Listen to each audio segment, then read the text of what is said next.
आप नोट करना, आज मैंने यहां खुले में यह बात बोली है, ये सारे के सारे टीवी कैमरा बंद हो जाएंगे।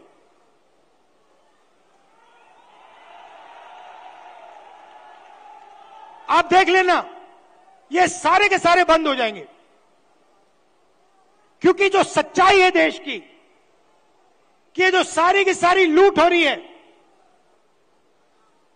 ये व्यापम स्कैम जो है, ये सारा का पैसा, ये आपका शिक्षा का पैसा, स्वास्थ्य का पैसा जो चोरी हो रहा है। अब जब मैं ये सवाल उठाता हूं, बीजेपी के लोग कांपने लग जाते हैं, नरेंद्र मोदी जी भाग जाते हैं, अमित शाह जी कुछ और कहते हैं, हिंदू मुस्लिम कहेंगे, नफरत फैलाने की कोशिश करेंगे। आप पार्लियामेंट में, विधानसभा में चले जाइए और बीजेपी के किसी भी एमएलए से पूछ लीजिए, एमपी से पूछ लीजिए, आपसे कुछ पूछा जाता है क्या? जब कानून बनाए जाते हैं, आपसे कुछ पूछा जाता है? आपको कहेंगे भैया हमारे से कुछ कोई नहीं पूछता। कानून आरएसएस वाले लोग बनाते हैं, कानून अफसर बनाते हैं, कानून बीजेपी के एमएलए और एमपी नहीं बनाते। मीडिया वाले हमारी मीटिंग तो दिखाएंगे नहीं। मोदी जी का चेहरा 24 घंटा दिखेगा, शिवराज जी का चेहरा 24 घंटा दिखेगा। क्यों? क्योंकि इनका रिमोट कंट्रोल अदानी जी के हाथ में है। देखिए ये मुस्कुरा रहे हैं, प्रेस वाले मुस्कुरा रहे हैं, इनके बेचारे की गलती नहीं है, ये रिपोर्टर है, इनकी गलती नहीं है, ये सच्चाई जानते हैं। रिमोट कंट्रोल पीछे से कंट्रोल दबता है। नरेंद्र मोदी कहना चाहते थे कि हिंदुस्तान के 2-3 अरबपति अदानी जी किसान को फायदा पहुंचाने के लिए काम करते हैं। एक तरफ गांधी जी, दूसरे तरफ गोडसे। मुझे कोई फर्क नहीं पड़ता, करिए जितना करना है, मैं सच्चाई बोलता हूं। और देश के सामने एक सच्चाई अदानी जी हैं। पोर्ट्स देख लीजिए, एयरपोर्ट्स देख लीजिए, इंफ्रास्ट्रक्चर देख लीजिए, धान के साइलोज देख लीजिए, हर जगह आपको अदानी जी दिखाई देंगे। अदानी जी किसानों के जेब में से हर रोज जेब में से आपका पैसा लिया जाता है।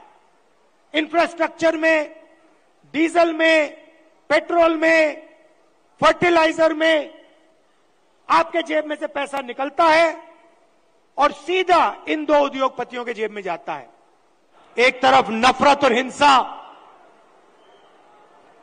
अहंकार, और दूसरी तरफ मोहब्बत, आदर, भाईचारा। अब देखिए, जहां भी ये जाते हैं नफरत फैलाते हैं, गुस्सा पैदा करते हैं। अब हुआ क्या? अब मध्य प्रदेश में, मध्य प्रदेश का युवा, मध्य प्रदेश का किसान इनसे नफरत करने लग गया है।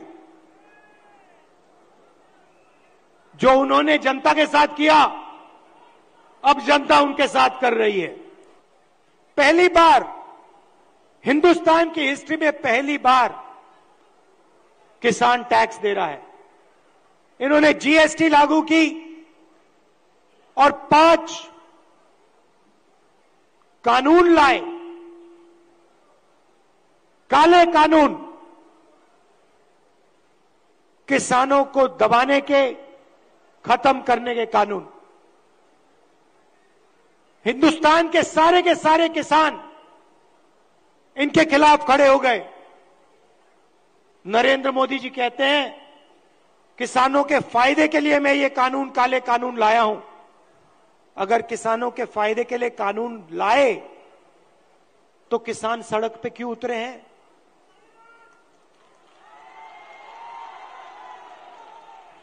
नरेंद्र मोदी कहना चाहते थे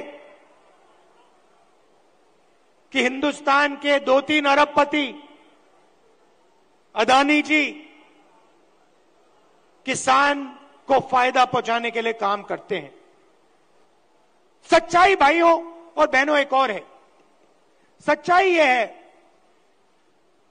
कि हिंदुस्तान को 90 अफसर चलाते हैं। कैबिनेट सेक्रेटरी और secretary of government of India Hindustan की सरकार को चलाते हैं। 90 लोग ये कानून बनाते हैं, ये निर्णय लेते हैं पैसा किधर जाएगा, कितना पैसा कहां जाता है। अब मैं आपसे सवाल पूछना चाहता हूं, बीजेपी के 10 साल से सरकार है, 90 अफसर सेक्रेटरी हिंदुस्तान को चलाते हैं। मैं हिंदुस्तान के सब ओबीसी से पूछना चाहता हूं, नरेंद्र मोदी जी कहते हैं आपकी भागीदारी है हिंदुस्तान की सरकार में, मध्य प्रदेश की सरकार में। आप मुझे बता दो, इन 90 अफसरों में से ओबीसी कितने हैं? ओबीसी की आबादी कितनी है पहले यह बताओ। कितनी आबादी है ओबीसी की हिंदुस्तान में? देखो, कोई जवाब नहीं दे सकता, कोई जवाब नहीं दे सकता। क्यों? क्योंकि कास्ट सेंसस नहीं हुआ है।